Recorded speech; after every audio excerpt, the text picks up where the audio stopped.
భారత్లో అనేక ఉగ్రదాడులకు తెగబడిన లష్కరే తోయిబా టాప్ ఉగ్రవాది రజావుల్లా నిజామని అలియాస్ అబూ సైఫుల్లా హతమయ్యారు. పాకిస్తాన్లోని సింధు ప్రావిన్స్లో ఉండే ఈయనకు ఆ దేశ ప్రభుత్వ భద్రత ఉంది.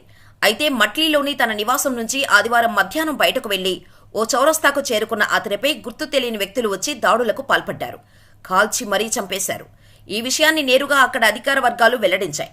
అబూ సైఫుల్లా భారత్లో జరిగిన అనేక ఉగ్రదాడులకు సూత్రధారిగా ఉన్నాడు.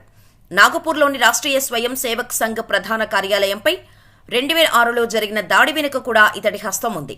అంతేకాదు 2005లో బెంగళూరులోని ఇండియన్ ఇన్స్టిట్యూట్ ఆఫ్ సైన్సెస్పై జరిగిన ఉగ్రదాడి, 2001లో రాంపూర్లోని సిఆర్పీఎఫ్ శిబిరంపై జరిగిన ఉగ్రదాడి వెనుకున్న సూత్రధారి కూడా ఈ ముష్కరుడే.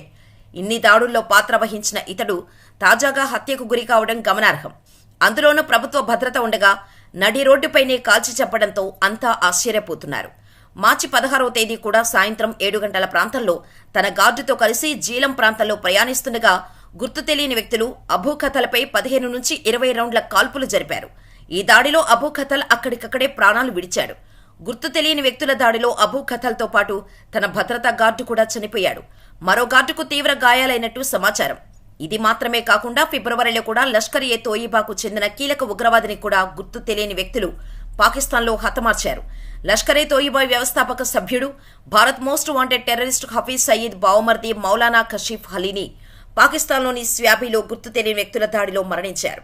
వీరితో పాటు భారతదేశంలో ఉగ్రదాడులకు పాల్పడ్డా ప్రయత్నించిన పలువురు ఉగ్రవాదులు పాకిస్తాన్లోనే హతమవుతున్నారు. వారందరినీ గుర్తు తెలియని వ్యక్తులే చంపేస్తున్నారు. మరి ఇదంతా చేస్తుంది ఎవరో తెలియాలంటే ఇంకా చాలా కాలం ఆగాల్సిందే. కానీ కొన్ని రోజుల క్రితం పాక్ ఉగ్రవాదులను హతం చేస్తానని శపథం చేసిన లారెన్స్ బిష్నోయ్ సీక్రెట్గా తన పని చేస్తున్నాడా? ఉగ్రవాదుల సడన్ చావులకు ఆ గ్యాంగే కారణమా అంటే అవుననే వాదనలు కూడా వినిపిస్తున్నాయి. ఈ వాదనలో ఎంతవరకు నిజముందో వేచి చూడాల్సిందే.